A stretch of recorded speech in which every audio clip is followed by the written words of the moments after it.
एक गांव में रामलाल नाम का एक आदमी रहता है। वह आदमी बहुत सीधा साधा और नेक दिल का है। वह लोगों के घरों में रंग करने का काम करता है, जिसके कारण उसकी आमदनी बहुत कम है, जिससे उसे सिर्फ 2 वक्त का खाना ही ठीक से मिल पाता है। एक दिन रामलाल खाना खा रहा था। खाना खाते खाते वह सोचने लगा कि मुझे अभी और काम की जरूरत है। अगर मुझे ज्यादा काम मिले तो मैं थोड़े अच्छे पैसे कमा लूं। रामलाल एक दिन अपने घर के बाहर बैठा था, तभी उसके पास एक व्यक्ति आता है और कहता है, रामलाल, तुम्हें गांव के जमींदार ने याद किया है। रामलाल दूसरे दिन उठकर गांव के जमींदार के पास जाता है और हाथ जोड़ के कहता है, राम राम साहब, आपने मुझे याद किया। तभी गांव का जमींदार कहता है, अरे रामलाल, आओ आओ, मुझे तुमसे काम है। मुझे तुमसे एक नाव रंगवानी है और कितने पैसे लोगे? तभी रामलाल कहता है, साहब, 1,500 रुपये लूंगा। और ये बात सुनकर जमींदार कहता है, ठीक है, पर नाव तुम्हें आज की आज ही रंगनी होगी। रामलाल कहता है, जी साहब, ठीक है, तो चलो मैं तुम्हें अपनी नाव दिखा देता हूँ।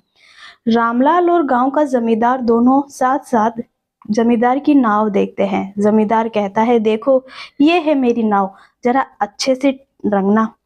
इतना कहकर जमींदार चला जाता है और रामलाल अपने काम पर लग जाता है। जब वह नाव रंग रहा था तो उसने देखा कि नाव में छेद था। उसने उस नाव के छेद को पहले भरा, फिर उसके बाद उस पर रंग किया और रंग होने के बाद वह गांव के जमींदार को बुलाकर लाता है और कहता है, देखिए साहब, आपकी नाव तैयार है। जमींदार जब नाव देखता है तो वह खुश हो जाता है। नाव बहुत सुंदर लग रही थी, उस पर कलर अच्छे से किया गया था। तभी जमींदार रामलाल से कहता है, रामलाल, मैं तुम्हें तुम्हारे काम के पैसे कल दूंगा, तुम कल आना। रामलाल कहता है, जी साहब, ठीक है, और वह अपने घर चला जाता है। दूसरे दिन जमींदार की पत्नी और बच्चे समुद्र में घूमने के लिए नाव पर बैठ कर जाते हैं। उनके जाने के बाद उनका नौकर घर आता है और वह इधर उधर देखता है तो उसे कोई भी दिखाई नहीं देता। तभी वे जमींदार से पूछता है कि साहब, मालकिन किधर है? दिखाई नहीं दे रही, बच्चे भी नहीं दिखाई दे रहे। उसकी बात सुनकर जमींदार कहता है कि वो सब तो नाव में बैठकर घूमने गए हैं, आते होंगे थोड़ी बहुत देर में, तुम काम कर लो। इतना सुनकर उसका नौकर कहता है, अरे साहब, उस नाव में तो छेद था, आपको नहीं पता था? मैं भी बताना भूल गया। जमींदार के तो होश उड़ गए और वो बहुत गुस्से में हो गया और डर भी लग रहा था। तभी थोड़ी देर में उसकी पत्नी और उसका बच्चा घर की तरफ आते हुए दिखते हैं। जैसे ही वो अंदर आते हैं, जमींदार हड़बड़ा कर पूछता है, अरे ठीक हो तुम सब? कुछ हुआ तो नहीं तुम्हें? सफर अच्छा था ना? जमींदार की पत्नी कहने लगी, अरे क्या हो गया आपको? हम ठीक है, हम घूम के आए हैं। इतना सुनकर जमींदार कहता है, अच्छा अच्छा, ठीक है, और वो समझ गया था कि रामलाल ने उस छेद को भर दिया।